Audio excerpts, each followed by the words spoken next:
আজ 5ই সেপ্টেম্বর শিক্ষক দিবস এবং সর্বপল্লী রাধাকৃষ্ণন স্যারের জন্মদিন। তো চলো সর্বপল্লী রাধাকৃষ্ণন স্যার সম্পর্কে অল্প বিস্তরে জেনে নেওয়া যাক। 5ই সেপ্টেম্বর 1888 সালে তিনি তামিলনাড়ুর তিরুত্তানিতে জন্মগ্রহণ করেন। তিনি ছিলেন একাধারে রাজনীতিবিদ, দার্শনিক এবং অধ্যাপক।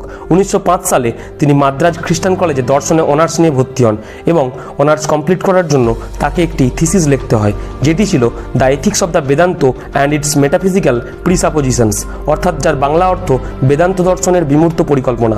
1918 সালে মাইসোর ইউনিভার্সিটি থেকে পড়াশোনা সম্পূর্ণ করার সময় তিনি দুটি গ্রন্থও রচনা করেন, যার প্রথমটা ছিল the philosophy of Rabindranath Tagore এবং দ্বিতীয় the rain of religion in contemporary philosophy.